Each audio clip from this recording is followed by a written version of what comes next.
We looked at differentiating exponentials. Now, of course, we want to know how to go back the other way. Integrating our exponentials. So if we want to integrate, let's just talk about the natural base here, e to the power of some linear function. So if it's a linear function, what ends up happening? Well, when we differentiated, we multiplied by the derivative. Well, when we're talking about a linear function, that derivative is basically the coefficient of x. Well, this time, when we're going back the other way, we'll divide by it. I think it's a lot easier to think of it this way. We want to set the integral up, and then I don't have to worry about if the power is linear or anything. I can use this idea with everything. Now, if I can set it up so I have the derivative of the power out the front, then I know when we go back, it'll just be e to that power. That's what I tend to work with. Which way is quicker? Well, all right, if you get something like e to the 5x, sure, that's going to be quicker to just go, oh, well, what's 1/5 e to the 5x, 1 over 5. So if you do have a linear function, I will concede that, yeah, sure, it's quicker to just go 1/5. The other way of doing it, you'll get the same answer, would be, as I say, to set up the derivative out the front. And so you'd say, oh, what's the derivative of 5x? It's 5, so I would like the integral of 5e to the 5x. Can't change the question, however, so we balance it out, 5 times 1/5. But this integral, because it's in the form derivative times e to the function x, I know will go to e to the 5x. So we do end up with the same answer. But as I say, I do concede that if it is a linear function, then the first way is going to be a lot quicker. Here's where the first way doesn't work, because I don't have a linear function. It's x squared. So all right, I want to set it up so I have the derivative. The derivative of x squared is not x, it's 2x.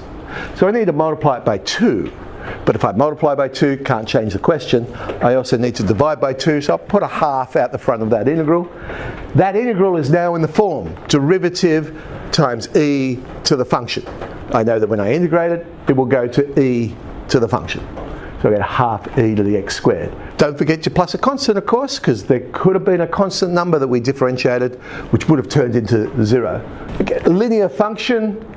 So yeah, I'm going to do it the long way here just to do it, but we would like the derivative out the front, which is 9, balance it out, 1/9, and there it is, 1 on 9, e to the 9x minus 5. As I say, it is a linear function, so I could have just gone, well, that's 1 over 9. Ooh, square root of e to the x, going to have to put it into index form first before I can do anything. Then it would become e to the power of x on 2, and yeah, that is a linear function. So I could go 1 over a half, which is 2. But doing it the other way, I'd say, what's the derivative of x on 2? It's a half. Balance it out, so I put 2 out the front, and I'll get 2e to the x on 2. I always like to put my final answer in the form of the question. Now the question was in surd form, so I'll put my answer in surd form. So I've got 2 root e to the x, plus of course a constant. We don't have a product rule for integration.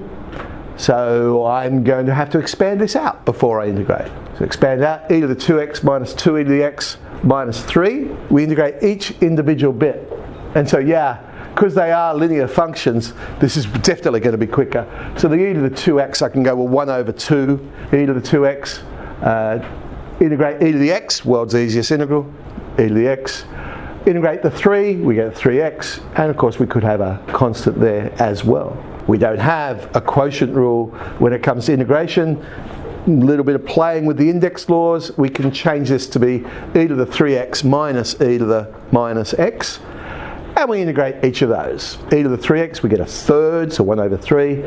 Be very careful with the negatives, of course. So e to the minus x, when we integrate it, it'll be over minus 1, but minus minus becomes the plus, so we end up with plus e to the minus x. Let's do a definite integral. What's the difference? Well, we don't put the plus c on a definite integral. I would like 3x squared out the front.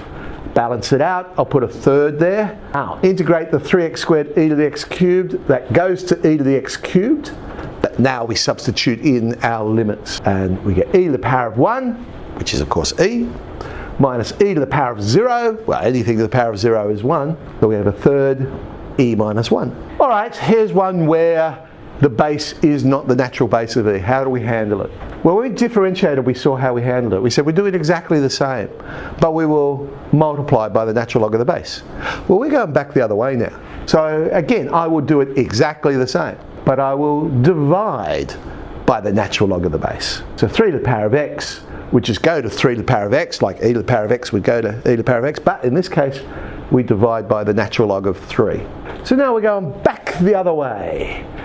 We'll add these to our list. DE and a few more out of K that involve problems of integration.